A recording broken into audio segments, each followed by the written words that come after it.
श्री राम नाम की महिमा अपार। श्री राम नाम की महिमा अपार, जो ये जाने कर ले भव सागर पार। जय श्री राम प्यारे मित्रों, आज का दिवस हिंदू पंचांग के अनुसार चैत्र मास की पूर्णिमा है, जिसको हम सब देशवासी श्री हनुमान जन्मोत्सव के रूप में मनाते हैं। श्री राम भक्त हनुमान जी के जन्मदिन के अवसर पर मैं बताना चाहूँगी कि कैसे उन्होंने एक और श्री राम भक्त तुलसीदास जी को रामचरितमानस की रचना करने के लिए प्रेरित किया और वे पद पद पर उनकी सहायता करते गए। वैराग्य और भक्ति में लीन श्री तुलसीदास जी नित्य प्रति शौच से निवृत्त होकर एक बबूल के पेड़ में बचा हुआ जल डाल दिया करते थे। उस पेड़ पर एक प्रेत रहा करता था। प्रेत उस जल से प्रसन्न हो गया। एक दिन उसने प्रकट होकर श्री तुलसीदास जी से कहा कि मैं आप पर प्रसन्न हूँ, बताइए आपकी क्या सेवा करूँ। तुलसीदास जी ने बताया कि मैं रघुनाथ जी के दर्शन करना चाहता हूँ। प्रेत ने एक उपाय सुझाया कि पास ही एक स्थान पर नित्य प्रतिदिन रामायण की कथा होती है।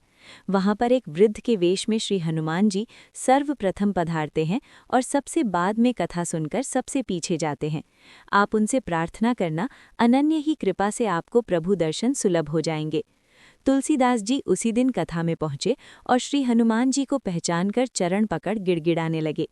तुलसीदास जी की प्रेम युक्त दारुण पुकार से द्रवित हो दयामूर्ति हनुमान जी ने चित्रकूट में जाने की आज्ञा दी। तुलसीदास जी चित्रकूट आ गए और अनुष्ठान करने लगे।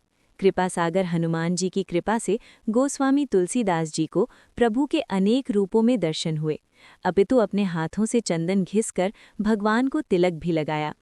चित्रकूट के घाट पर भई संतन की भीड़, तुलसीदास चंदन घिसे तिलक करे रघुबीर। ऐसा भी माना जाता है कि श्री रामचरितमानस की रचना के समय श्री तुलसीदास जी को कठिनाई का अनुभव होते ही अंजनी नंदन श्री हनुमान जी प्रकट होकर उनकी सहायता किया करते थे। श्री वाल्मीकि रामायण संस्कृत में रचित होने के कारण केवल पंडितों की सभा तक ही सीमित थी। एक आम इंसान संस्कृत का ज्ञान न होने के कारण श्री राम कथा अमृत का सोपान नहीं कर पा रहा था। उसका जीवन रामायण के उच्च आदर्शों के ज्ञान से रहित था। यह एक बहुत प्रबल कारण था कि तुलसीदास जी रामायण को अवधि में आम जन की बोलचाल की भाषा में अनुवाद करना चाहते थे।